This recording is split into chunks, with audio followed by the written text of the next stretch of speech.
tadi hasil dari rapat logistik mungkin sudah dicukupi, banyak sekali donatur yang memberikan donasinya. Kami ucapkan terima kasih. Ini suatu bentuk toleransi dan gotong royong dari semuanya, memperhatikan masyarakat yang memang membutuhkan, dan tentunya masih banyak sekali relawan yang perlu perhatian. Oleh karena itu kami dari Kabupaten Kudus semaksimal mungkin dalam posisi bencana itu untuk memberikan support dan backup yang maksimal terhadap masyarakat Demak yang mengungsi ke Kabupaten Kudus. Kita tidak menggunakan APBD Kudus sama sekali. APBD Kudus kita tidak pakai karena semua sudah tercukupi dengan sumbangsih dan donasi dari warga masyarakat Kudus.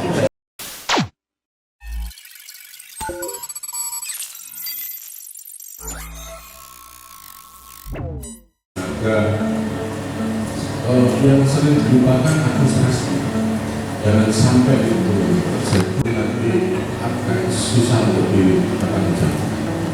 Kami cuma wanti-wanti itu aja. Yang tadi saya disintasi di posko kantor itu kan masih ada banyak sekali logistik. Artinya kalau nanti sudah pada teman-teman di komisi dan logistik itu kami kapal teman-teman BPDT itu akan kapal, kami akan serahkan ini untuk dengan bagian, karena itu salah satu bentuk transparansi tanggung jawab kita. Ada perbedaan antara pengungsi dengan pengungsi yang ada di Kudus. Kami sih tidak berani nanti semuanya akan terkapal. Kalau kami akan berbagi acara, kami akan BPD berapa jumlahnya diserahkan ke komisi, berapa jumlahnya diserahkan ke posko, ke promo, terkait dengan logistik yang masih ada di gudang, karena nanti kami akan serahkan ke pemerintah atau bisa berapa. Harus semua logistik asal dari fungsi yang paling tenaga gitu ya, paling tenaga terlalu dari poli dan relawan. Cuma saya nggak ngerti itu cara hitungnya gimana kalau tenaga. Nah, kira-kira itu bayangannya kalau nanti terkait dengan nanti apa yang terkait apa yang bisa diikuti, ya saya nggak ngerti situasinya akan seperti apa. Tapi paling tidak yang paling tenaga itu terutama dari poli dan relawan itu yang luar biasa bersuka-suka selama kurang lebih 1 minggu. Saya dan Pak Dusur kepada seluruh komisi yang ada di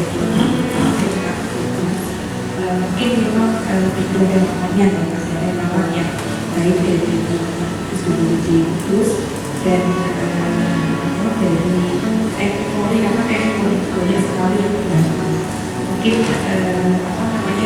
dari BPD itu kan biasa ya, kalau BSD kan ada bertanggung jawab relawan.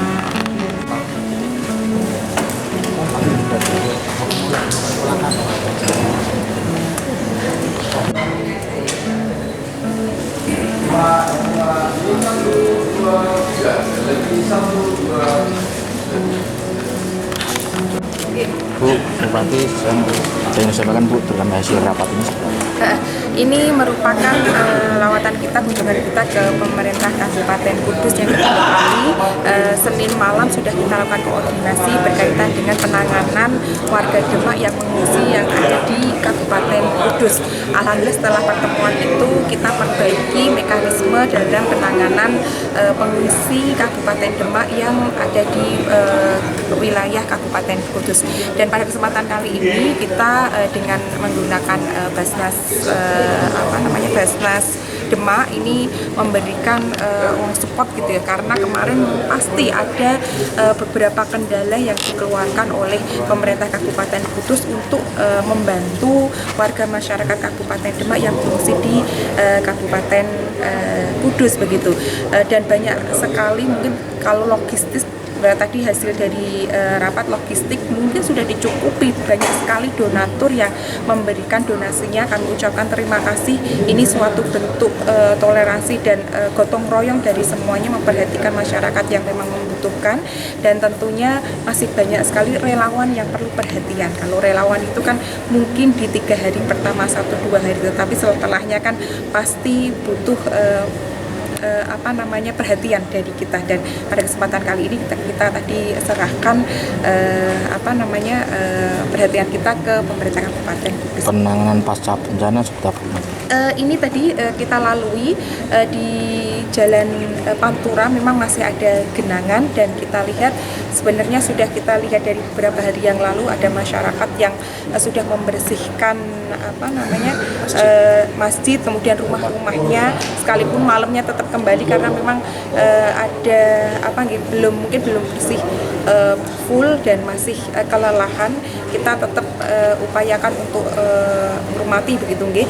Dan setelahnya itu untuk masalah infrastruktur tanggul tadi kita berkoordinasi dengan Pak Bupati Kudus pula, kita koordinasi dengan pusat Kementerian PUPR lewat BPWS berkaitan dengan tanggul-tanggul kritis, sehingga di tahun-tahun berikutnya tidak ada kejadian seperti ini. Kemudian untuk pengungsi tentunya karena memang logistik masih sangat banyak sekali donasi, tentunya nanti bentuk pertanggungjawaban kita, mereka mungkin tidak bisa sehari 2 hari memenuhi kebutuhannya begitu ya, karena memang kita ketahui bersama airnya cukup tinggi, sehingga nanti dari sisa logistik tersebut akan kita bagikan.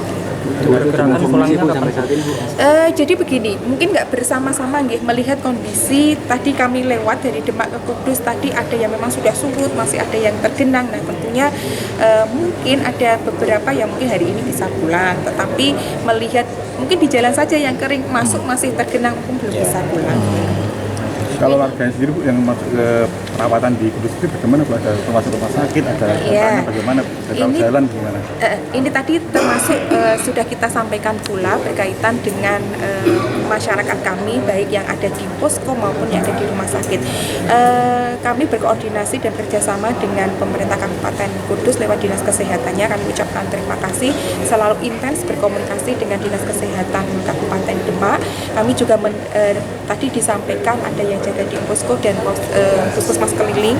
Kami juga menugaskan tenaga kesehatan kami di setiap posko pengungsian, ada tenaga kesehatan kami selama 24 jam non-stop. Nah ini yang tentunya terus kita koordinasikan, dan yang memang memerlukan perawatan lebih lanjut dirujuk ke RSUD Kabupaten Kudus. Nah ini tadi yang memang mempunyai BPJS akan tercover dengan BPJS Kesehatan.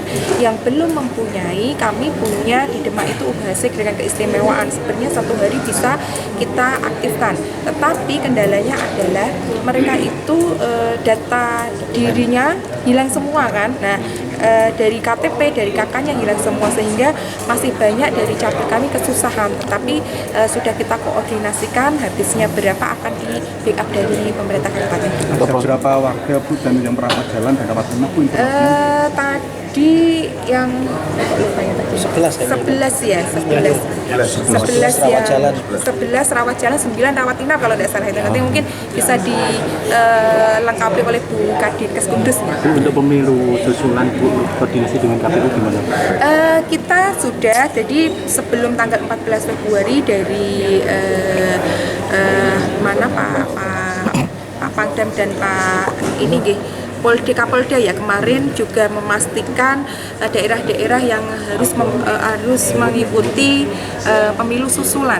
Sebenarnya awalnya ada 9 desa, tetapi dengan bertambahnya air jadi kan awalnya hanya di Kecamatan Karanganyar dan Gajah, tetapi bertambahnya waktu turun sampai ke Mijen, akhirnya menambah 1 desa. Ini yang tentunya jumlah DPT-nya sekitar 27.000 terbaru. Insya Allah sesuai dengan peraturan yang ada, 10 hari, kita masih ada waktu 10 hari sekitar mungkin 24 Februari untuk diadakan pemilu susulan. Dan dari KPU kemarin kami koordinasikan di tanggal 14 Februari dari KPPS yang tidak bekerja saat pemungutan suara, mendata para pengungsi, sehingga jika saat nanti masih tergenang, kita bisa alihkan di TPS yang aman dari banjir. Untuk penetapan tanggalnya, Bu, penetapan waktunya? Ya 10 hari setelah 14 Februari, jadi 24. peraturannya seperti itu. Kalau penetapannya belum? Sudah ditetapkan? Sudah diusulkan ke KPU? Sudah. Jadi kita sudah KPU Kabupaten Demak sudah izin lewat provinsi dan KPU RI. Jadi mengikuti namanya pemilu susulan itu 10 hari setelah kejadian bencana. Oke. Sampun. Pak PJ menambahi Pak, hasil rapat mungkin Baik, yang jelas kami dari Kabupaten Kudus ya, yang pertama-tama terkait bencana ini kan tidak ada batas teritori, yang ada adalah rasa kemanusiaan.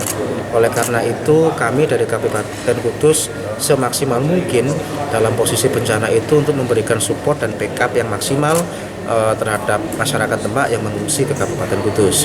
Nah, terkait dengan logistik kami mengucapkan terima kasih buat teman-teman di masyarakat Kudus dan sekitarnya karena sumbangan, donasi, logistik, bahkan sampai BBM, sampai gas itu banyak berasal dari masyarakat.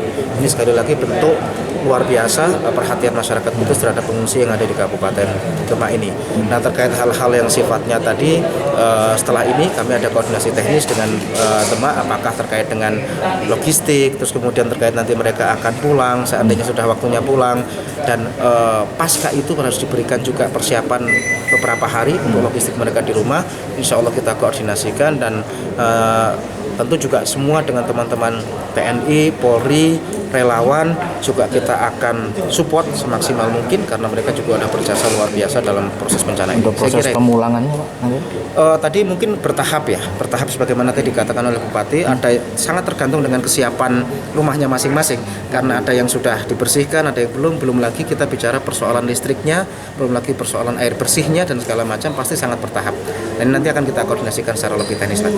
Untuk logistik, sudah ada penggunaan APBD berapa? Kita tidak menggunakan APBD Kudus sama sekali. APBD Kudus kita tidak pakai karena semua sudah tercukupi dengan sumbangsih dan donasi dari warga masyarakat Kudus. Tidak ada rencana untuk penggunaan TT juga? Tidak, kita nggak pakai TT juga. Semua sudah karena kesadaran yang luar biasa masyarakat Kudus bahwa dalam situasi bencana ini semua harus turun tangan.